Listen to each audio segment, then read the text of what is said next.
Let me give you the final news as it relates to the UAW strike. UAW says 64% of the workers vote to ratify the Detroit 3 contracts. The United Auto Workers Union said Monday that 64% of workers at Detroit 3 automakers voted to ratify new contracts. The votes locked in the UAW's tentative agreements with automakers through April 2028, which is 4.5 years basically, which include a 25% increase in base wages and will cumulatively raise the top wage by 33% compounded with estimated cost of living adjustments of over $42 an hour. So today, the top wage is $32 an hour, but with cost of living adjustments, COLA, and their raise, it should go up to about $42 an hour. The ratification is a relief for the automakers after the strike halted production at various plants across the U.S. A rejection could have led to new strikes and pressure from the UAW leaders for more costly contracts. Despite the opposition from workers at some major facilities, UAW members voted to ratify the contract by a nearly 2/3 margin. Now, there was some plants, ladies and gentlemen, that basically rejected it. And a lot of those plants, once you start doing a deep dive, were a lot of older workers. Well, Anton, how are the older workers the ones that's rejecting it? Because what's happening was the older workers didn't feel like they got enough, and they didn't necessarily care about the newer employees that were looking to get hired in and then get all of the adjustments as far as COLA and the highest wage and everything like that, right? So the older workers wanted pensions. They felt like Shawn Fain was basically pitching something as far as the highest increase that he wasn't able to deliver and that the automakers was never going to go for. And so now you see a lot of dissension amongst it, but they are all back to work. And apparently there were more younger workers and older workers that actually agree with this. So that's what's happening. Votes in favor of the agreement from workers from some parts of the components operations who stand to get substantial raises as they move to higher pay classification outweigh votes against the contract from some veteran workers. They said after years of cutbacks, months of our stand-up campaign, and weeks on the picket line, we've turned the tide to the American worker, Shawn Fain said. Here's the thing, though. Ford has estimated that the new contract will add $850 to $900 on labor costs per vehicle. The new contract, Ford specifically is estimating that it's basically going to add $1,000 more to the cost of manufacturing the vehicle. So where is that going to go? It is going to be passed over into, ta-da, the consumer. And this is one of the factors that goes into personal inflation, meaning that if you have to pay them additional $42 an hour, cost of living adjustments, more contributions into 401k, raising their wage rates for new workers and new hires that no longer are coming in under the second tier, having a faster pathway in order for them to have full employment, well, it's going to cost you the equivalent of about $1,000 per vehicle and costs in order to make sure that these vehicles are paid for. It said, thankfully, we are on track to reach full production schedules in the coming days at our assembly plants in Michigan, Kentucky, and Illinois that were affected during the strike, Ford CEO said. About 55% of the votes cast by GM members were in favor of the new deal, while 69% of Ford members and 68% of Stellantis workers who voted supported the agreement, according to the UAW vote tracker. There's also a saying or a rumor out there, and I don't know how true it is, that 34% of the UAW itself didn't even vote.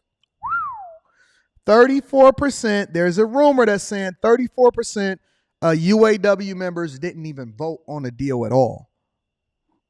So, on another front, Diddy and Cassie settled their suit. Let me bring that to the front and so you guys can get a little bit of a summary if you were living under a rock over the weekend, ladies and gentlemen. And just a day after music mogul Sean Diddy Combs was accused of sexual assault and years of abuse in a new lawsuit filed by R&B singer Cassie, word of a settlement overnight. ABC's Morgan Norwood is here with the update. Good morning, Morgan. Hey, good morning to you, Ariel. Though Cassie and Diddy did not detail the terms of that agreement, the settlement quickly shuts down the potential for a trial and the process of legal discovery. That's when evidence in the case is often made public. I thought I told you that we won't stop. I thought I told you that we won't stop. Overnight, hip-hop mogul Sean Combs settling a bombshell sexual abuse lawsuit filed by his ex-girlfriend, fellow singer Cassie. Cassandra Ventura writing in a statement, "I have decided to resolve this matter amicably on terms that I have some level of control. I want to thank my family, fans, and lawyers for their unwavering support." Combs, known as Diddy or Puff Daddy, adding in his own statement, "I wish Cassie and her family all the best. Love." We going up, we going live. So hold on, let me see something really quickly. So let me share something with y'all. Before I get my thoughts on this, let me see something. Now watch this. So what I like to do a lot of times before I present to you guys any kind of clips or any kind of articles whatsoever, I like to look at sources from different news organizations before I share it with you guys. Now watch this. I'm going to play this first one, and then I'm going to play a second one. And tell me if you notice any similarities. And just a day after music mogul Sean Diddy Combs was accused of sexual assault and years of abuse in a new lawsuit filed by R&B singer Cassie, word of a settlement overnight. ABC's more. Now, y'all hear that one? Now watch this one.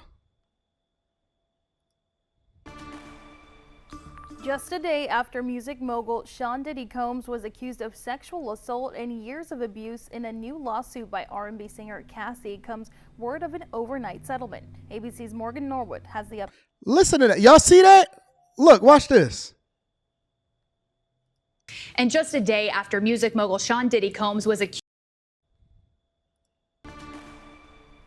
Just a day after music mogul Sean Diddy Combs was accused of sexual.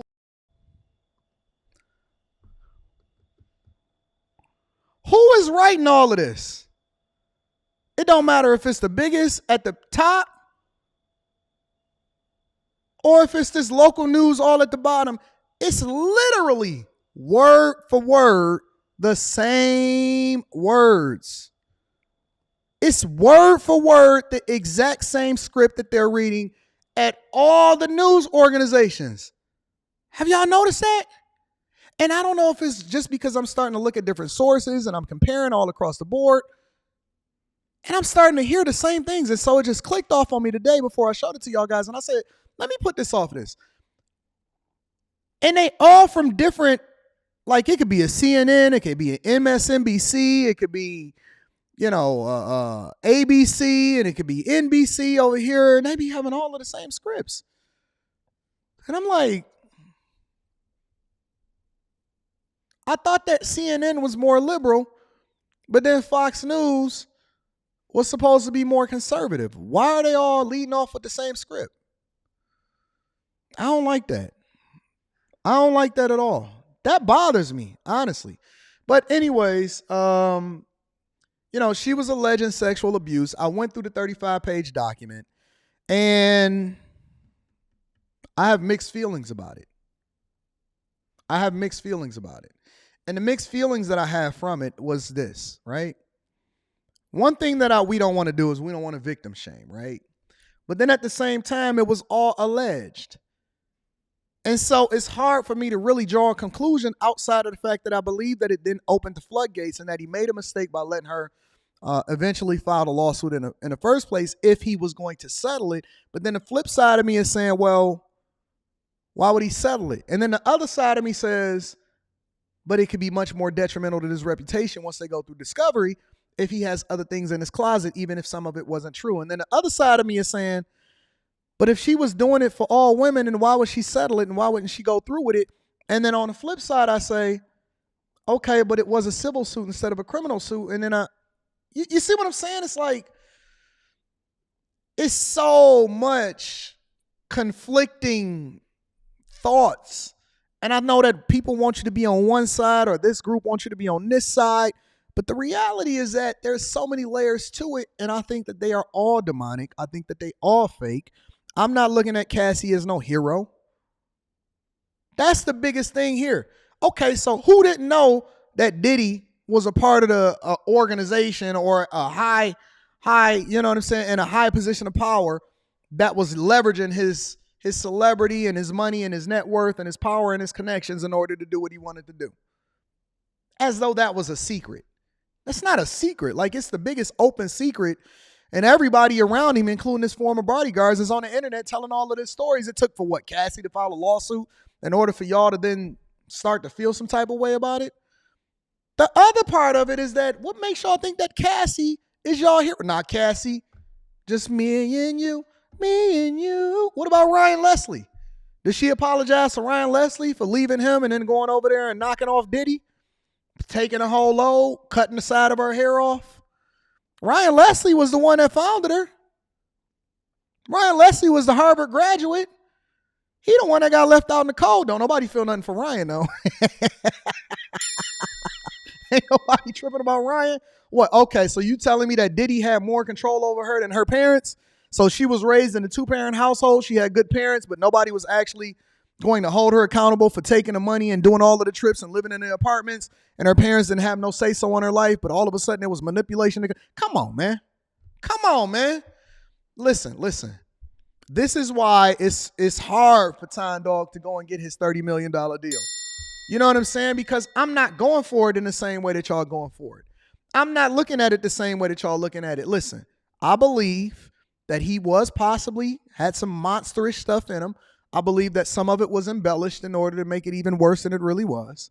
I also believe that he has some additional things in his closet that he don't want to come out. He's nasty, especially if it's even remotely true that he was hiring other dudes with BBCs to come down and bust up his chick. He's nasty as piss. The other side of it is, I do not think she innocent. I think that they was running low on money. She decided to go and have a kid with another dude that apparently ain't getting the bag, and that she tapped in on Diddy and said, I want my money. Yes. Absolutely. So I'm not going for it. That's where I stand on that. And then finally, so many box office bombs. If you guys are invested in any theater stocks, AMC, any of that stuff, get out. They are largely dependent on the industry that is dying. All the new box office movies underperformed in November, and it disappointed everybody that had a vested interest in it. Said after a disappointing opening for the Marvels last week, 4 new wide releases tried to offer something for everyone, but only one of the new movies even came close to expectations, according to the box office. The decision by Lionsgate to go back to the well with The Hunger Games, an adaptation and a prequel to the young hit to the adult book series, grossed nearly to the series that originally grossed nearly $3 billion worldwide. They made 5.8 million Thursday previews, opening a 19.1 million Friday. Ultimately, the Hunger Games prequel ended up only making $44 million over the weekend, which is less than what the Hunger Games Mockingjay Part 2 made in 2015, even though it received a B+ cinema score. DreamWorks animation sequel Trolls Band Together. They made $30 million on the opening weekend. Wish. They opened Eli Roth's Thanksgiving film, opened to 4th place with an estimated 10.2 million. And so the box office is trash. Nobody is going to the theaters anymore. Whereas a lot of these shows and these movies that they would spend $200 million, $300 million making, they used to make $100 million in the first opening weekend. That's not happening anymore. It's not happening anymore. And so now everything is bombing. If you are invested in any movie stocks, I suggest you get out of there ASAP, all right?